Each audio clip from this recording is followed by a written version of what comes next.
Hey guys, what is up? SuperKmanrocks here, and we're here for my MSI play-ins Day 4 overview and analysis. Another really exciting day. This one with a little bit more importance than any of the others, because by the end of today's video, we are going to know the two teams that have officially been eliminated first from MSI. And so, everything leading up to this point has kind of been posturing. Now it is do or die for the four teams that we are going to be talking about here today. But I really hope you guys are excited. If you are, let me know down in the comment section below. What did you think of the games today? Did you enjoy them? Were they fun to watch?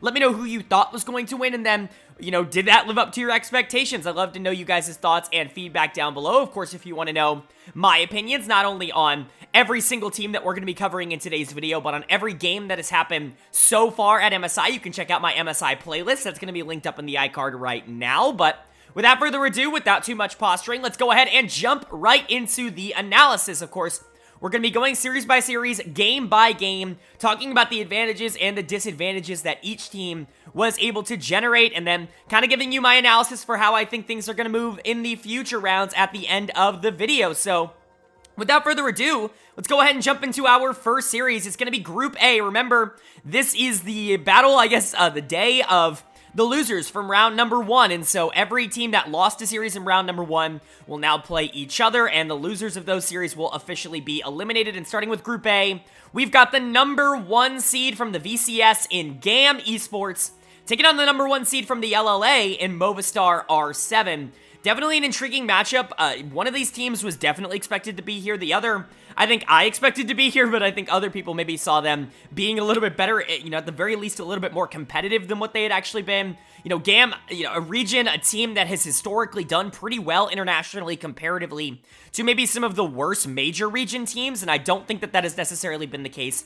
Yes, it's only been 2 games across this tournament so far for them, but those 2 games were not very good against the Golden Guardians team that I don't think a lot of people had a ridiculous amount of high expectations for. Yes, they're definitely better than people gave them credit for. We've already seen that with their series against BLG in winners finals, but GAM definitely is going to need to turn it around because their current form was not particularly great after round 1, but you could say the same thing about R7. R7 was mine, and I think a lot of other people's expected worst team at the tournament. They got absolutely blasted by BLG, no surprise there, but, there are good parts of this team. I talked about that in my pre-tournament video, my primer video for MSI. I really like Miryu.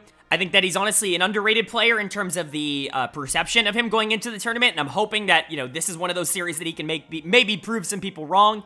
But GAM should just be the better team. There is absolutely no reason for them not to 2-0 this series. They should be better. I think Kiaya and Levy are still players that I like a lot coming out of the VCS, 2 players that I'm expecting to have a high impact in this series as a whole. But, Style and Zin, they were a little bit of a problem in round 1, and I predicted that. I thought they were the weak link of this team in the VCS, and hopefully that's not going to be a problem. They're going into an R7 team that doesn't necessarily have a dominant bot lane either, and so they really should be able to control this series, and my prediction should be GAM 2-0, and it really shouldn't go any other way. But is that how it's going to end up? We're going to find out, going game by game, of course, starting off with game number 1, and the winner of game number 1 was R7. They are able to take game number 1 in this series already, putting a little bit of a question mark onto GAM just after the first game, but this was very back and forth. Both of these teams definitely are going to be feeling like they should have won this game pretty easily at certain points in the game, but R7, the one that's going to be coming out on top. We'll talk about what ended up happening in the game, but just as a quick overview, dominating early game from R7. They threw it all away in the mid game with GAM. Team fighting just better than R7 and having multiple opportunities to end the game and not being able to do so. And then all it took was one team fight win from R7 to be able to end the game. Both of these teams are going to be feeling, not too good after this game number 1. I would expect very, very sloppy, I would say, from both teams. But you know what? It was super fun as an audience member to get to watch these two teams play off against each other. And so definitely an exciting start to the series. But what were the individual events that ended up leading us to this outcome? Well, in the early game, it was all dominated by R7. They were doing a great job exerting their macro pressure, and this is something that I really didn't expect. I thought Levy was actually going to have a pretty big upper hand on a player like Audi, who I just didn't have a lot of expectations for, but Audi has honestly had some really good early games across this tournament so far. I thought he was the best performing member of R7 in the series against BLG, and He had a good early game again here on the Viego going into the Wukong. Not necessarily the perfect matchup for Viego in the early game, but he got a lot of help from his mid laner. A couple of plays mid lane early on. Lions going mid lane for the gank onto Mireyu to be able to get him first blood, which is massive. And then all of a sudden, he's moving top lane to try to get this Cassante ahead. It was just this compounding factor of get mid lane ahead, and then mid lane's going to move everywhere else, and then we can keep going back mid lane. Mireyu had a phenomenal early game and was a big reason why R7 ended up dominating that part of the game, getting picks left and right. A lot of it was the Sylas, and this was his main pick over the course of the year. I talked about this a lot in the primer. This was the champion that I was, basically the reason I was excited for Mireyu was how good he was on the Sylas. If you watch this channel for a long time, you know my type in terms of mid laners. I love Cream, I love Zeka, players like that I think are really, really fun. Mireyu is definitely in that mold of like the melee mid, kind of more aggressive, sometimes a little bit too aggressive mid laners that can kind of carry the game, but can also be a little bit inconsistent. He definitely falls into that category, but this early game was fantastic, and him getting on a champion that he feels super comfortable on and being able to move around the map was definitely a positive. GAM does start to get back into the game, though, in the mid game. Some nice team fights coming out from them, and that's going to be a theme throughout this game overall, is that GAM honestly just team fought better than R7. Even when R7 had a gold lead, which they did at this point in the game, there really wasn't a lot that, they could do. They just didn't team fight all that well. Mireyu would go in and there would be no follow-up. Style was basically untouched in all of these team fights, and the Zeri is going to deal a lot of damage if she has the opportunity to, and then really good disengage overall from GAM to make sure that, they've got all the time that they need. Kati had some good flanks, like just better team fighting, I would say, from GAM overall, and that eventually leads us to R7, getting that third dragon, that's great, but they really want Soul, and at the fourth dragon, they're really pushing for Soul. They end up losing the dragon and the fight and the lead at that Soul fight, which is absolutely disastrous. GAM from that point onwards in like the mid to late game, around 20-ish minutes, is in full control of the game. They've won every single team fight. They now have control of the map. Not only have they stopped Soul, but they now have the tempo advantage, and they're going to be able to be first to basically every objective from this point onwards. R7's not really going to have nearly as much control as they had in the early game, which is massive for GAM, and they actually use it relatively well. They end up getting Baron off of that fight. They end up moving around bot lane to get some kills, and there are multiple, and I mean multiple opportunities this game for GAM to at least come close to ending the game. There's a moment in the bot lane where they just go, nah, it's too early. And this one, I agree with. They have another moment in the top lane not 5 minutes later where it really does look like the game is over at about 30 minutes. They end up winning the fight. Only Bong is left alive, but they don't feel comfortable to try and end, even though he is super low and it's just a Cassante and you've got 4 people alive. They see their health bars are a little bit too low, so they back out. They don't want to overextend and lose, and then R7 starts to chip away. They start to get a little bit back into the game, and this is where it starts to get a little concerning. They go get the dragon, but on a re-engage in the mid lane to try and push it down, Style's not there. He's farming wolves, and so GAM clearly not communicating that super well. They end up losing a fight a little bit. It's not a disaster, but they do end up losing a small fight there, and then really where things just go horrendously bad is they have to fight again over dragon. The next dragon at about 34 minutes into the game, which is R7's Soul, they're actually able to get. R7 does a great job being able to get in there, being able to smite it down. They now have the Soul, and they're able to win the fight. Basically, their first one team fight of the entire game here at 34 minutes, and then boom, the decisiveness from R7 to say, yeah, I mean, we're just going to end the game. Why wouldn't we just end the game? GAM, you should have just ended the game to be able to close it out, and R7 is going to be able to pick up that game 1 win. Very back and forth game, very fun game to watch. Bong is going to get my player of the game. The Cassante was massive. He held the game for R7 on multiple occasions. Without that Cassante, this game is over. Like, it is absolutely doomed. This was a very Licorice-esque performance coming out from Bong on this Cassante. Very, very fun to watch, which is great because, this is not the matchup I expected to be going in favor of R7 going into the series. When I talked about GAM, when I talked about their strengths, I talked about Kiaya. I thought he was one of, if not the best player on GAM. Levy in that same boat. And to see Bong and Audi honestly just play better than them over the course of this game, I think is really, really impressive stuff. Where GAM was actually able to generate their leads was mid and bot lane, which is not what I expected. Kati had a good game, not necessarily a dominant game, but Mireyu was not good. We'll get into that in a bit. But Style and Xin, they were really good in this game for GAM. And Style in particular was basically untouched for a lot of these team fights. He was the reason they were able to win a lot. Unfortunately, towards the back half of the game, he did not get enough appeal to be able to actively win that fight at the Dragon Pit. But outside of that, I mean, he was awesome over the course of this game. It was Bong and Audi that were really hanging it on, I would say, for R7. Mireyu had such a phenomenal early game and then completely threw it away in the mid to late game. If they lost this game, it was going to be on him, and it's definitely disappointing. You know, it definitely fits the archetype of player that we knew he was going into the tournament, but you want to see at least a little bit of consistency. You know, he should be better than Kotzi, quite frankly, as a player. I think he's more talented. I think he's a little bit more aggressive, and I think in the 1v1, he should be someone who is able to step up, but that over-aggression absolutely cost him. I mean, there were times where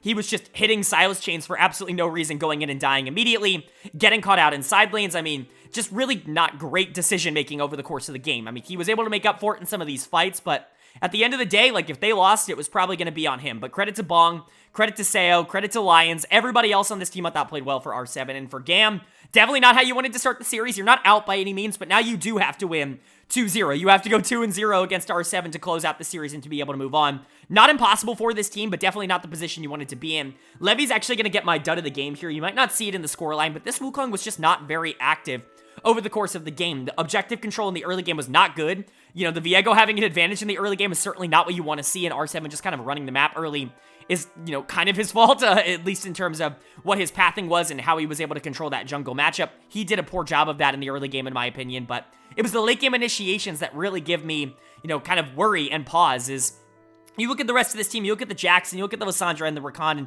yes, you've got a lot of tools to dive in, but you really need that Wukong to be able to step up and make sure you either have peel for the Zeri to be able to get her, you know, free in fights, or you need to be able to get onto the Xayah, and neither of those happened from Levy throughout the entirety of this game. Just not exactly what I was looking for from him. I still think that they can turn this around. Kiaya had a good game on the Jax, just wasn't able to dominate in that same way. Bong was a little bit too strong. And then Style, I thought, was really good. Kotzi had some good engages. There were a lot of positives for GAM, but they really should have been able to close this game out, and I think their indecision really cost them in this one. So is that going to be the same story in game number 2, or is R7 going to shock the world and actually make it a 2-0 sweep in favor of them? Well, the winner of game number 2 was GAM Esports. They are able to take game number 2. They're able to tie up the series at 1 apiece, and we are going to a game number 3 here in this best of 3 series, and that's kind of what we were looking for. Definitely a nice win from GAM here, kind of only accentuating, I would say, the strengths that they showed in game number 1, but just kind of being a little bit more clinical about them and not necessarily falling nearly as far behind in the early game, so that those plays that they do make in the mid to late game actually end up mattering. Good game overall from them. Definitely what we wanted to see. This is a lot closer to expectations than I think what we got in game number 1 from both of these teams, if we're being entirely honest. So let's go ahead and talk about what we ended up getting. It was a little bit of a slower early game, nothing really happening up until the objective started to spawn. So about 7-8-ish minutes into the game, where teams really started to pressure them. The objective fights were really where things started to change. GAM do get the first dragon, which is definitely something that both teams are fighting over. But R7 do pull back the first blood off of it, so a little bit of a wash there, I would say. Overall, definitely long-term better for GAM, but, you know, it's really nice to have that first blood gold if you're R7, and then the Herald fight is a 1-for-1 as well. And so both teams kind of coming out relatively even. I would say that GAM is definitely in a better position in terms of what their comp is when they get these early trades, but I definitely wouldn't say that it's big enough for me to say that they have control of the map or anything like that. Definitely still a rather even early game from both of these teams, neither really separating themselves in any major manner. GAM does start finding some picks in the early mid-game, I would say. First one on Mireyu in the mid lane. Good job by Levy to be able to catch him out. And then a really nice, like, kind of extended pick here, like a 3v3 pick, if you will, that Style is able to deal a lot of damage in and be able to actually generate a lead for GAM that they can actually kind of sit on. You know, it's actually 1 or 2k gold and not just a couple of hundred. That's kind of what you're looking for. Some incredibly close fights in the mid to late game where it does seem like GAM is just better. And that's kind of the theme, I would say, overall of what this series has been up until this point, is that R7 has kind of found ways to win despite not really being able to team fight against GAM. They won the final team fight in that game number 1 to be able to take the game, but outside of that, they really weren't fighting all that well. And then in this game, it's kind of been the same thing. Even though, you know, GAM has been a little bit more aggressive, I would say, in terms of the fights that they do want to take, R7 really haven't been able to punish that. Pretty much every, like, even fight, like every 3v3, 4v4, every fight that is relatively even, GAM has been able to come out on top in across this entire series, and that was the same here. I will say big credit to Seo in this mid to late game, because he did a great job trying to save the game. It felt like GAM was really running down a lot of these fights. Mireyu was completely useless. You know, Bong wasn't really getting a lot done. He was dying a lot faster than he was in game number 1, and Lions really wasn't doing anything to peel on the Leona, but Seo was doing a ridiculous amount of damage in that fight around, I believe it was Second Herald. It might have just been in the top river, but it was around the pit. Seo ends up pulling 2 back when there really was absolutely no opportunity for him to do so. He ends up surviving in the fight after that as well to be able to keep the game alive, but just multiple situations where without Seo, this game would have ended a lot quicker, so credit to him, but outside of that, really not a lot going for R7, and then eventually, R7 feels pressured. They feel like they have to go and start the Baron, they feel like they have to make a play now because their comp is getting outscaled, and they're not really going to be able to team fight much longer, and so they feel like they need to pressure it, but they do end up giving over the Baron, they end up giving over the fight, and GAM is just able to end off of that play right then and there. And so good game from GAM, definitely a much more controlled bounce back from them. This is definitely what you wanted to see. It wasn't a perfect game. There were some good moments for R7. Early game trades were relatively back and forth, and I thought Seo played really well, but outside of that, I think GAM did basically everything that they needed to do this game to be able to solidify it. Player of the game, pretty easy choice for me. Gonna go to Levy in the jungle. This is a really nice bounce back from game number 1. Wasn't exactly super thrilled with his Wukong game in game number 1, but this is the form that we kind of expected him to be going into this tournament. He is the best player on GAM. That just is the case. He's kind of the king of the VCS, and I think he definitely showed that here in this game number 2. Hopefully, he can continue that form, because they really rely a lot on him to be able to generate their leads and to be able to stay aggressive in a lot of these games. I still think Style and Zin are actually having a relatively good series. Styles actually had some good positioning moments. I think it's definitely a little bit of a difference going up against Seo than it was going up against Stixxay. I don't think he had nearly as much leeway in the early game to be able to survive, I guess you could say, and I think Styles definitely taking advantage of that. Not necessarily punished for his weak early game like he was in the previous series. Zin, in that same way, is definitely having a much better series here in the lower bracket. Not that that's particularly surprising. Kiaya was better. I still don't think he's been living up to the expectations that I had for him going into this tournament. I thought he was going to be one of the more surprisingly great top laners in play-ins. It just hasn't necessarily played out like that. And then Kati in the mid lane, just kind of fine, right? Like a couple of bad plays here or there, getting caught out, dying to Seo, basically for no reason towards the back half of this game. But outside of that, you know, some of the engages on the Lissandra were fine as well. I just think he was definitely the least impactful member of GAM over the course of this game. But for R7, on the other side, done of the game is going to go to Mirayu in the mid lane. Both mid laners really have kind of underperformed for me across this series so far, and that's definitely disappointing for the R7 mid, because I was so high on him going into the tournament. I thought if they were going to win games, it was almost certainly going to be off the back of him just being super aggressive, but he just wasn't all that useful in this game. I mean, Taliyah damage is just so low, and honestly, the utility that he offered the rest of the team really wasn't enough to justify this pick. The Taliyah is definitely not something I would expect this team to go back to, because it really felt useless this game. But like I said, it's not like anybody else played particularly well. Lions didn't have a very good game on the Leona. Bong did get a solo kill in this game. You know, another solo kill for Bong. He's actually been surprisingly good in the isolated 1v1s. That was where I was concerned with him going into this tournament, and he's been good at those. But outside of that, it's not necessarily been dominant. And then Audi in the jungle, not a lot of mistakes, and I do think that he did a good job keeping the game in check, but giving over objectives isn't particularly great, and I thought Levy was definitely more active. But Seo was definitely the saving grace for R7 in this game. If he can play like that again in game number 3, and he actually has teammates around him that can facilitate and maybe get a little bit of a better lead in the early game, this could be a dangerous R7 team. I know we all said that GAM winning this series was kind of a foregone conclusion, but, you know, Seo is keeping this alive and definitely making it interesting, but GAM, all they have to do is continue to play like they did in game number 2 here. If they win every team fight in game number 3, statistically speaking, they're probably just going to win the game and win the series. But it's winner take all. It's win or go home here for both of these teams now in game number 3. Who is going to be able to take it? Who's going to move on to face Golden Guardians for a chance at that last chance qualifier? Well, the winner of game number 3 was R7. They are able to take game number 3. They're able to take the series 2-1, and they're able to pull off a pretty big upset. Not only are they able to take down a region in the VCS that a lot of people consider above, you know, some of the other minor regions that have, you know, played over the last few years, but specifically the LLA has not had a lot of success internationally.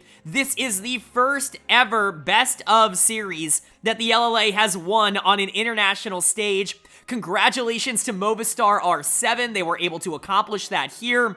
And really, like, these players deserved it. They were the better team in this game by a considerable margin. You know, game 1 was definitely very back and forth. Either team could have won that. Game 2 is definitely GAM favored, but R7 had some moments.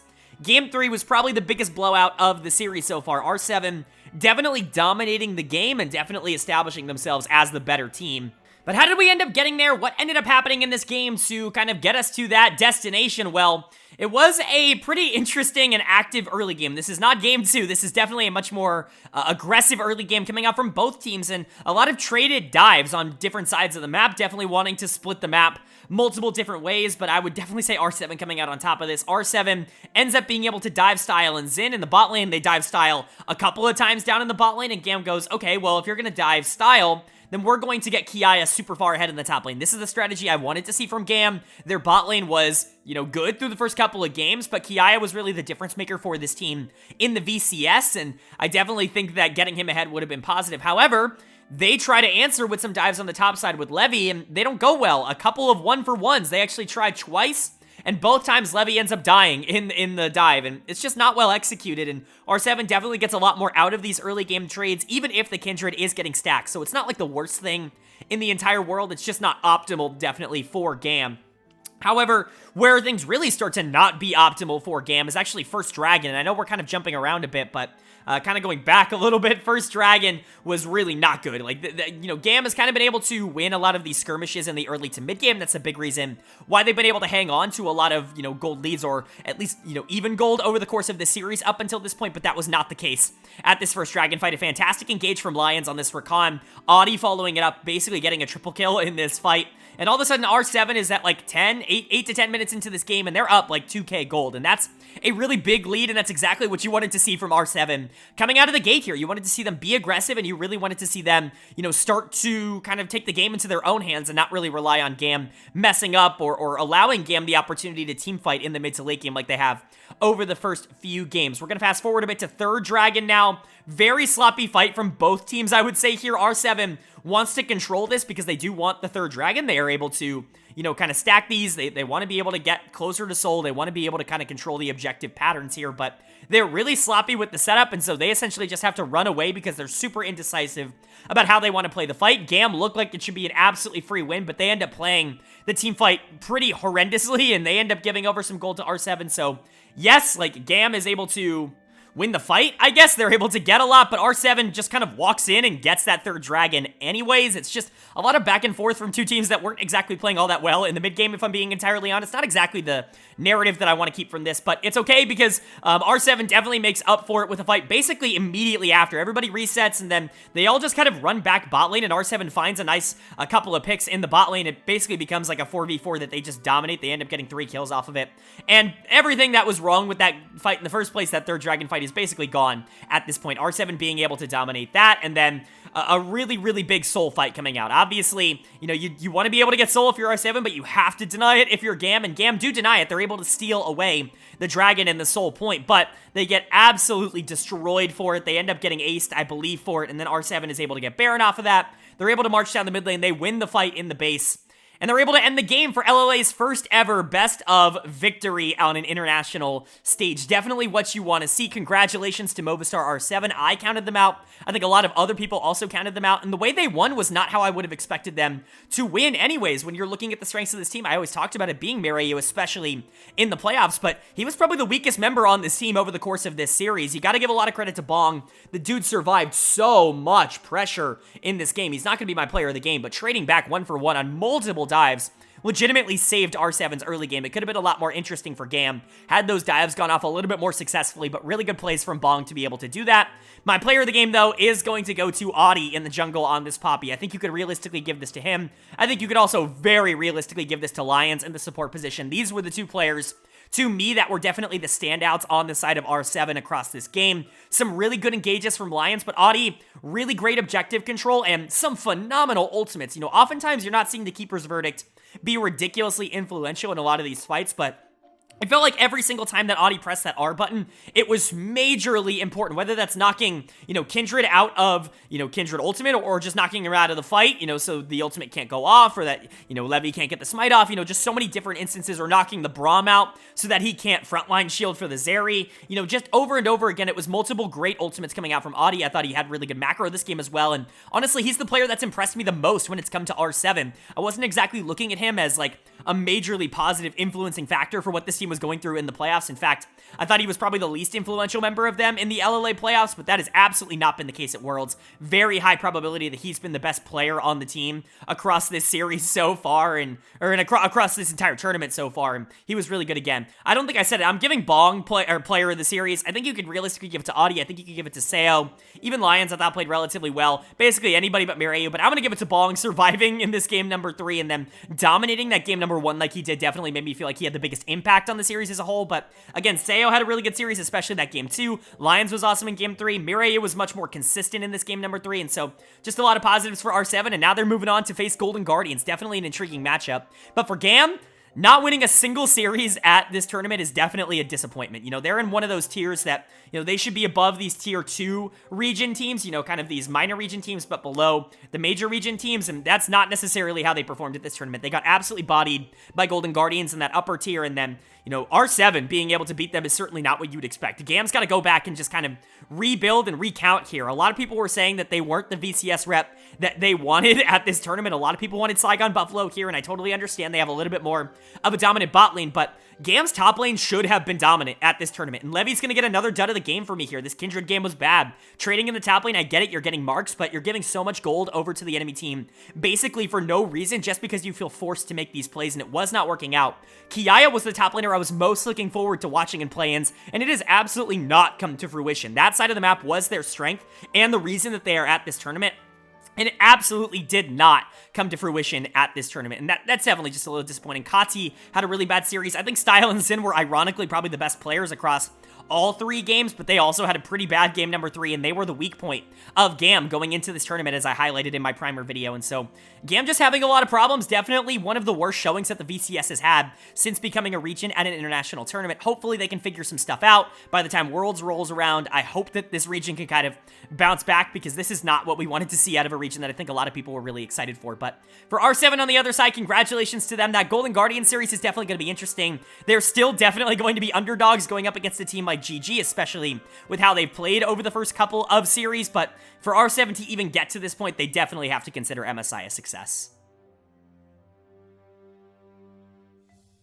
And then moving on to our second series of the day, we already know the GAM is going out. Who's going to be following them out of this tournament? Is it going to be the number 1 seed from the LJL in Detonation FocusMe, or is it going to be the number 1 seed from the CB LOL in Loud? A really intriguing matchup here. I think I have a little bit of a different opinion than maybe popular opinion. If you watched my primer video, you will know how I feel not only about these two teams in comparison to each other, but how the matchup I would predict goes, because I do think that I did predict them to play each other in this round, and maybe kind of shockingly, I have Loud going over. I thought Loud was going to be the better team. I was much higher on the CB LOL this year than I had been in the past, and quite frankly, I was much lower on the LJL in particular than I was in the past. I had DFM as the second worst team at this tournament, only ahead of R7, but we did just see what happened with R7, so maybe that bottom tier of teams was a little bit wrong from me. It's going to be interesting, but I definitely had Loud as the favorite going into this, even if that definitely wasn't public consensus. And, you know, while I do see a lot of Loud fans across the globe, obviously the CB LOL fans are some of the best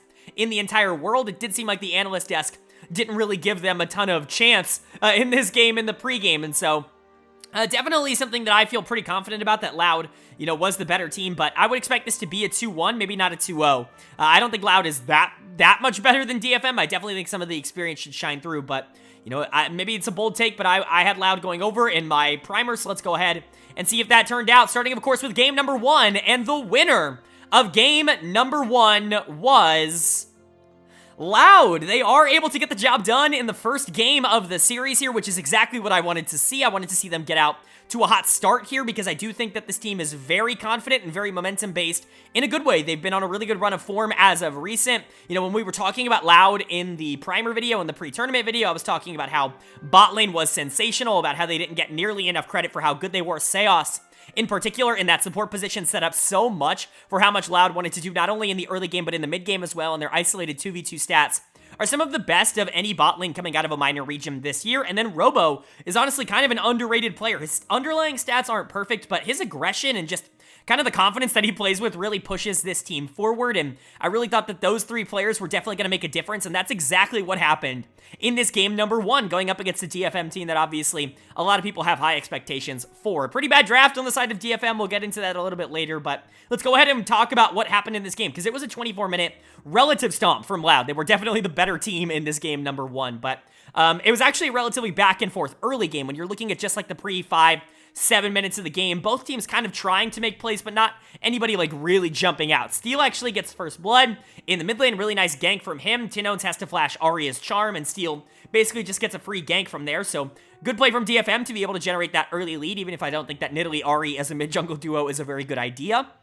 But really where Loud starts to generate their big lead is in the bot lane. The isolated 2v2, like I just talked about, very much going in favor of Loud, and Route in particular playing really well in this Aphelios. You're not really looking at Jinx versus Aphelios as a big early action kind of lane, but when Seos plays super aggressive, trying to go in and getting onto that Jinx, and then Route's able to have the perfect gun combo to follow up, you're going to be able to create a lot of action, even if Steel was heading down. Just really good timing coming out from the Loud players to be able to kind of pull back some of that gold. I would say overall, Loud definitely coming out of the early game like okay. Definitely like slightly ahead, but nothing like major. DFM definitely still in this game.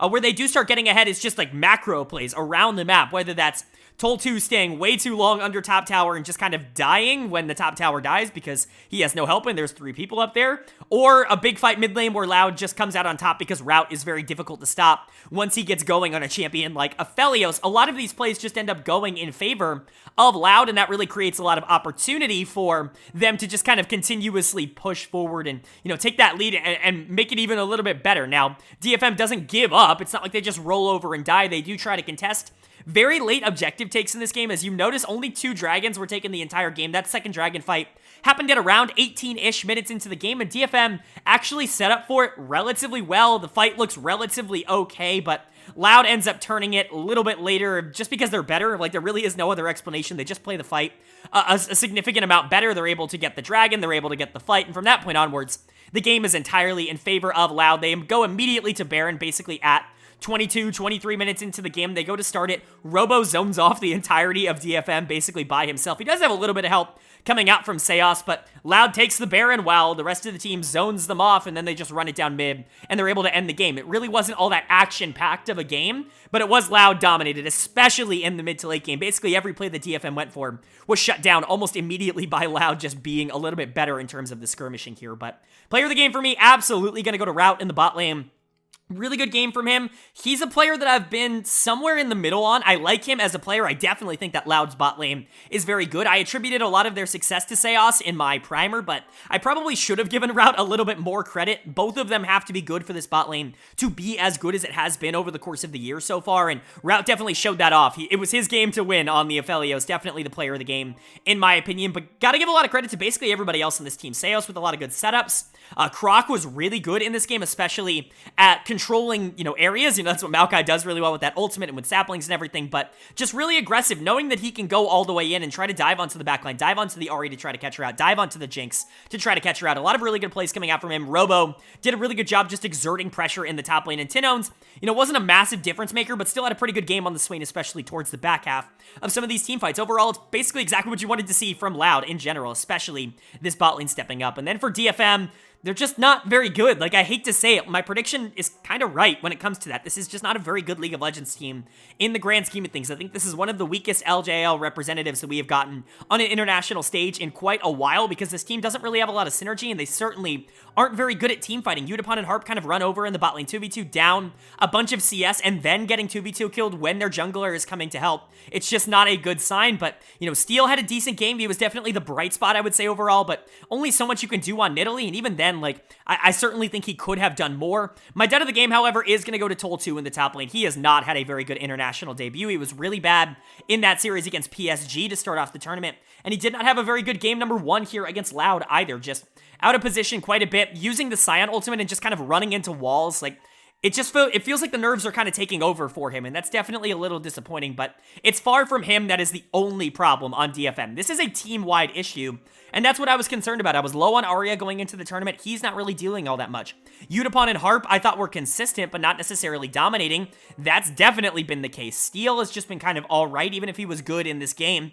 just, it kind of feels like DFM is a little bit outmatched by the teams they're playing against him. They're going to have to turn that around. Obviously, we know they have the experience and talent to turn that around. They just have to show it now, because it's do or die. Like, if you lose this next game, you are eliminated from MSI, so no more waiting. But for Loud, I'm glad to see some of the confidence and faith that I put into this team is being paid off here. I loved the construction of this roster. I love their 2 side lanes in particular, and basically everybody is kind of showing that up, even if they didn't necessarily do that against G2. But are they going to be able to close out the series in 2 games, in a sweep? Or is DFM going to fight back and bring us to 3 just like we had in our first series of the day? Well, the winner of game number 2 was Loud. They are able to take game number 2. They're able to sweep this series 2-0, and they're moving on to face PSG for a chance at that last chance qualifying game. But massive win for Loud. I'm really happy to be proven right on this one because they're such a fun team, and CBLOL as a region, Brazilian fans absolutely deserve this win. Not that it was the hottest take in the world. I know that there were some other analysts that were also high on CBLOL and on Loud, you know, the ones who actually watch the region, I assume, but, you know, it's a good thing to see, you know, kind of a more controversial take of mine get paid off in the end with DFM not being particularly good at this tournament, but Loud looking really, really, really solid in this game number 2. It was another 25-ish minute win. Really impressive stuff. This one wasn't nearly as dominant as game number 1 was, but it still was a fun one. In fact, DFM actually had some good opportunities this game. They just couldn't quite get it done in the back half. Let's go ahead and talk about it. DFM really dominated a lot of the early game here. A lot of their plays going really right. A lot of kills going their way. I think they started this game 4-0 in kills, which is really, really good for DFM. Unfortunately, they weren't actually able to get a lot of gold out of it. A nice dive top lane coming out from DFM to get that first blood, and then a really good gank bot from Steel, I should say. I almost said from Croc. A really good gank bot from Steel that Seos tries his absolute best to outplay. Unfortunately, just isn't able to do it because of the nice setup. Arya gets another kill top lane, really good roam from him, and then a Jinx Rocket appears in the top lane during a 2v2 to get another kill. It's just kill after kill after kill after kill, all going in favor of DFM, and it's looking like this game is going to be a lot closer at the very least, or very DFM favored, you know, something that could potentially send us to a game number 3, but they're not able to hang on to that lead. It all evaporates in one swift moment in the bot lane fight. You've got Harp going over the wall to try and follow what I believe was Croc, who ends up having to flash out, you know, in this bot lane river fight, but Harp ends up following over the wall and gets deleted immediately, and then all of a sudden Loud can re-engage. DFM is still posturing way too aggressively, and they end up getting absolutely destroyed for it, and that entire lead gets instantly evaporated in that one fight. So pretty disastrous for DFM, certainly not what they were looking for in that instance, but the game is not over. They do continue to fight. They do continue to try to make plays. They do win the fight at Second Herald, which is pretty massive. You know, they're able to slowly regain their lead, or at least make the game a lot more even after Loud had that really good fight. However, things really start to go bad around that next dragon because Tol2 gets caught out just being way too aggro, something that has kind of been a theme over the course of the playoffs, or I should say the play-ins so far. And then Loud do a great job with DFM actually trying to re-engage on that fight a little bit after. Loud do a really good job to stop that. Say, nope, we're not going to let you re-engage. We're not going to let you do that. We're going to outfight you here. A really good play from Seos to be able to survive that, and Loud ends up turning it into another massive lead for them. They get the dragon. It gives them full control over the map. At about 20-ish minutes, they end up catching Steel out in the top river, trying to get vision onto Baron, which gives them the confidence to just go for the play. A little bit later, they end up getting Baron, and then they move bot lane, and this is where I start to get a little confused because Loud was definitely overstaying here, and it felt like they were going for a little bit too much. However, they just win the fight anyways. Like, it didn't really matter. It didn't feel like it was a great fight for them, but they were just outplaying them at the time. Like, they had way too much gold on them, about an 8k gold lead at that point in the game, and Loud's just the better team, especially in terms of fights and skirmishes. So they were able to win it. They're able to close down on bot, and they're able to end the game and the series off of that. Really, really good stuff from Loud. Really impressive from the CBLOL representatives, and honestly, it's this bot lane. Like, there really is no one else you can look at to say they dominated quite like this bot lane. Seos is going to get my player of the game here in game number 2. Route is going to get my player of the series here for Loud. Both of them played incredibly well over the course of both of these games. This was Seos' game, though. This was the game I was really looking for when I was talking about Seos as, like, a legit, really good support, someone who can, you know, at times be just as good as any, you know, North America or European support. I really do think he is that good to be able to get that kind of comparison, and Route definitely stepped up, and, you know, both of those two I thought played really well with the Aphelios Thresh, definitely showing off that synergy that they've shown off over the second half of the CBLOL split and in the playoffs. But Everybody was good on Loud, maybe with the exception of Robo, who was just a little bit over-aggressive in some of these moments, always looking for skirmishes on the top side. He knew he was better than Tol2, and so he kept trying to take advantage of that, but DFM really wanted to try and shut him down early. They knew he was going to be over-aggressive, so they sent a lot of resources top, whether that was Steel, whether that was Arya, whether that was a Utapon rocket. Didn't really matter. They really wanted to make sure Robo wasn't in a good position, and his aggressiveness definitely came back to bite him in the early game. Luckily enough, he was fantastic on the Gnar in the late game, so none of it really mattered in the end, but still, definitely something worth noting. Tinones was good on the Casio, definitely not like dominant, but he was better than Arya this entire series, and you know, Croc was also really good on the Maokai. 2 games of Maokai back-to-back. Overall, this is basically everything you could have asked for from Loud. This team looked fantastic in this series, and now they've got PSG, which is definitely an intriguing matchup. I'm not saying that they're entirely counted out of that series either. I definitely think it's going to be fun, but for DFM to be eliminated from this tournament after having won not a single game is certainly not what you were looking for as the LJL rep. This is one of the worst showings that they have ever done at an international tournament, and it's with a lot of faces that I think a lot of people are going to recognize. I think obviously their top laner wasn't very good. Their rookie top laner wasn't very good over the course of this tournament, but you know, it's not like anybody else really stepped up. Steel was probably the best player on this team, but only so much you can do. Arya just didn't really have an impact, like, at all. He wasn't necessarily making negative plays for the team, but he certainly wasn't making positive plays for the team either, and Utapon and Harp were kind of outclassed in every single game that they played. Utapon's gonna get my dud of the game here, and it was just a really poor tournament for those two in the bot lane. It's going to be a long conversation about, you know, what this team wants to do moving into the next split. It feels like this organization has just completely controlled Japan for so long. It's going to be interesting to see if they make changes, because this was not the showing that they were looking for, but you know, they at least showed some aggression in the early game. I thought Steel had some good plays. He was definitely in the right spots on the map. Arya made a really good roam to kind of make some plays happen. They just weren't able to hold on to it because, quite frankly, their fighting just wasn't nearly as good as Loud's was. Whether that's communication or whether that's just straight up talent, I don't know, but DFM certainly deserved to go out of this tournament in the bottom 2, but overall, very disappointing performance from them, but, you know, congratulations, Loud. Vamos, Brazil. Really excited to see this team move on to face PSG, and honestly, that could be one of the more exciting series of the entire tournament.